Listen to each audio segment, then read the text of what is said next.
not clinging to things because it's good for you, because nothing is more terrifying than the state of chronic anxiety which one has if you are subject to the illusion that something or other in life could be held onto and safeguarded, and nothing can. So the acceptance of everything flowing away is absolutely basic to freedom, to being unsui, a cloud-water person who drifts like cloud and flows like water. But in this, we mustn't take ourselves too ridiculously. I mean, naturally, all human beings have in them a certain clinging. See, you can't let go totally. You wouldn't be human if you did. You can't be just a leaf on the wind, or just a ball in a mountain stream, to use a Zen poetic phrase. Because if you were that, you wouldn't be human.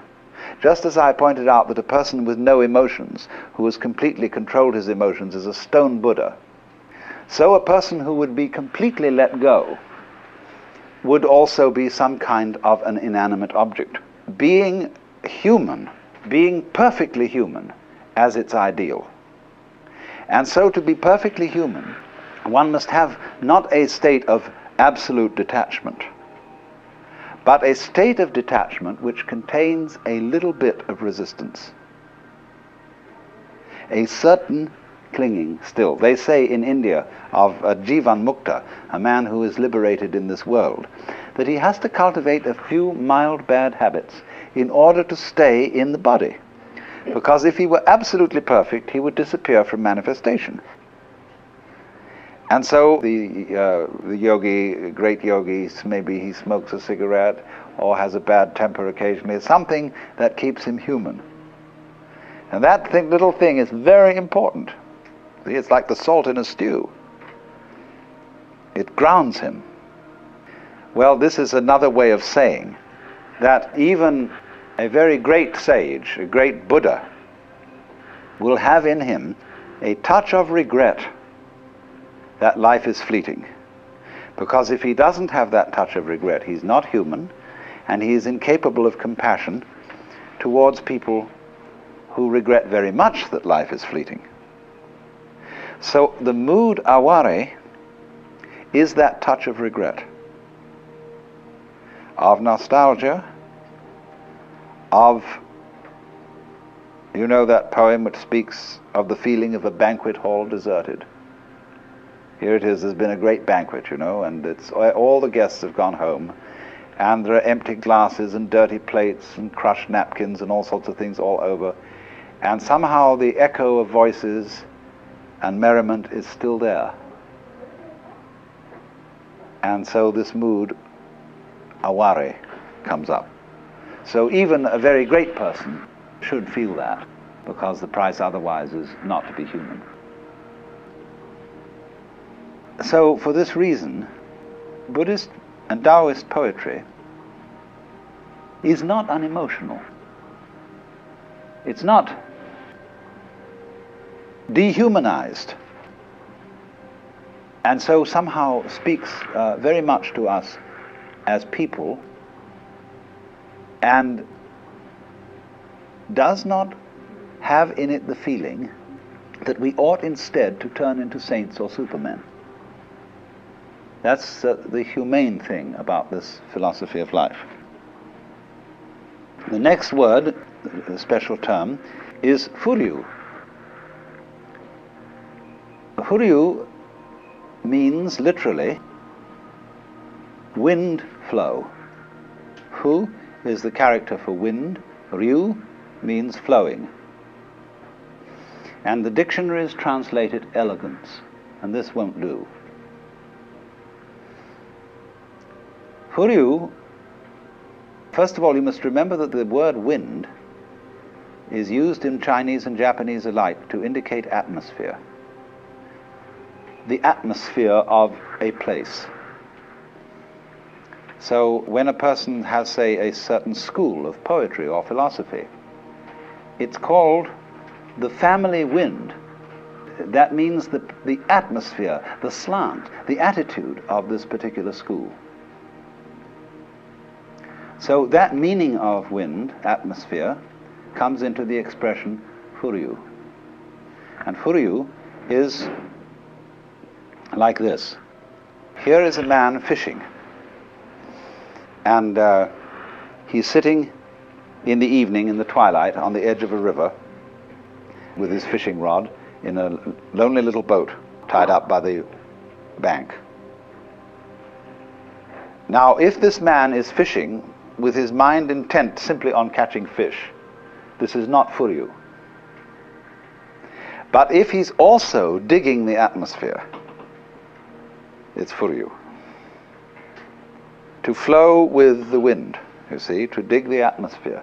American offers the most beautiful possibilities of translation in our incomparable slang for some Oriental ideas. Furyu is to get with it, to flow with it. And not again, you see, in the sense of the merely passive leaf flowing on the wind. But Furyu has in it, you see, a touch of self-consciousness, like that man fishing. Now, you would think if you studied Taoist philosophy that this would be very bad. Zhuangzi somewhere says that a comfortable belt is one that you don't feel, and you're unaware of it.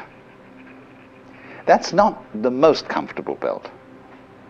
Like comfortable shoes, would you be completely unconscious of comfortable shoes? No. Something better than comfortable shoes are shoes that you know are comfortable. So, in the same way, self-consciousness adds something to life. It's one thing to be happy and not know it. It's another thing to be happy and to know it. It's like one's voice in a shower room or bathtub has more resonance. And that's why temples and cathedrals and resonating boxes for guitars and drums and things are created, to give this little quality of echo. For all echo is a certain kind of feedback which enables you to reflect upon what you are doing and to know that you know. So one might say that ordinary people are Buddhas, but they don't know it. And the Buddha is one who knows he's a Buddha. Only they don't let you settle for this comfortably and easily, because really to know is also defined as not to know. In the Upanishads, it is said that if you think that you know what Brahman is, you have yet some study to be done. For those who know Brahman do not know Brahman, and those who do not know Brahman really know. Now, all this paradoxical language is intended to keep you confused, so that you can't say, I've got it. So, but this position, you see, is not one-sided. There is something about being human, about being self-conscious, that is not a mistake of nature, not a completely evil fall into self-awareness.